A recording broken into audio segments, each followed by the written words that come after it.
Rabbi Sol Solomon with a Rabbinical reflection for the week of July 3rd, 2011.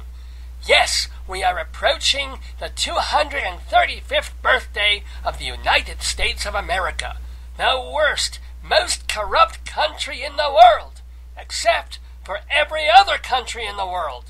Don't listen to polls that show that country has a better standard of living, that country has better health care, that country takes care of its poor, that country has cleaner beaches. All these things may be true in dribs and drabs, but there is still no country greater than the good old, not-so-old USA. When my great-grandparents had to get the hell out of Russia, this is where they came. When my grandparents had to get the hell out of Germany, this is where they came. When my parents had to get the hell out of St. Croix because they were on vacation and Mom got a sunburn and the souvenir shop was out of aloe vera and the hospital there was a shack with an aspirin bottle, this is where they came and couldn't wait to come back to. Are these ideal days for the American people? No. Tough times. We are still suffering from a recession George Bush built and Barack Obama can't tear down. We have crime and drugs and pollution and overcrowding and the game show network. We have young people dying and killing in a sand pile called Arabia. We have cameras at every stoplight, and we have supercomputers that know the size and shape of every poop we take before we even eat the food that's going to turn into poop. Worst of all, we have the first, or maybe it's already the second generation of Americans that isn't doing as well as the one before. Even in the darkest jungles of Africa, the son of a chief can tell his father, "Dad, thanks, but I don't need your shrunken heads. With my new position, I should be getting 5-6 decapitations a month. And if I make my quota, the wives and I get a ceremonial drum. I know, Dad, I know. When you were my age, you had to castrate a rhinoceros for fuel. But times have changed. And with that new medicine man and his herbal remedies, who knows? I might even outlive you and make it to 40. But seriously, so America is in a rough patch. Meanwhile, we have cars that can tell us directions so we don't get lost.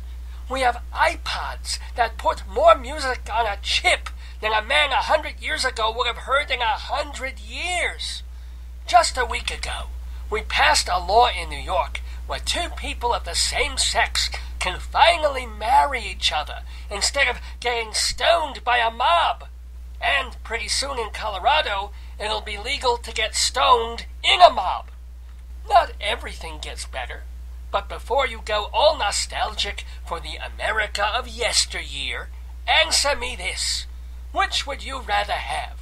God forbid you need heart surgery. Would you rather have it now or 1950? It's a heat wave, and you're trying to get some sleep in your bedroom. Would you prefer 2011 or 1911? Maybe you work in a factory or an assembly line. Now?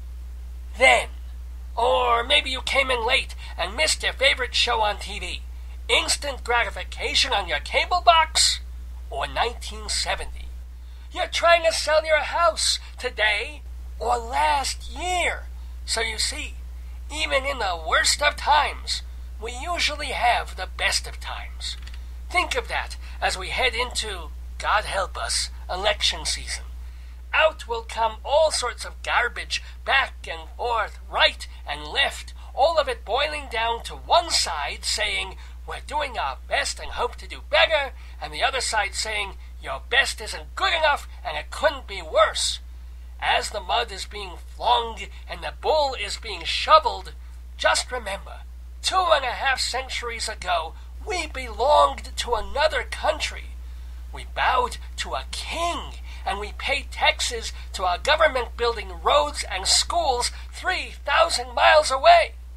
Well, we're doing that now in Iraq, but still, on this Independence Day, let us honor this republic, this democracy, this place that still takes immigrants, legally or otherwise, and gives them a shot that isn't from a firing squad.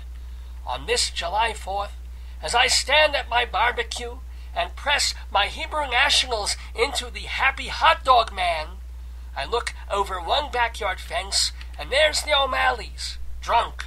Over the other fence, the Tortorellis, stupid. Down the street, the Gonzaleses, cheap bastards, but friendly. And 2 blocks down, not on this block, thank God, the Roosevelts. All good people of different backgrounds, just trying to get by. One nation, under you-know-who. Indivisible, with at least an impossible dream of liberty and justice for all. Oh, say, can you see my ketchup critter? Because I put it down, and now I can't find it, damn it! This has been a rabbinical reflection from Rabbi Sol Solomon, Temple Sons of Bitches. I'm a Yankee Doodle dandy, a Yankee Doodle do or die, a real live nephew of my Uncle Sam's, born on the 4th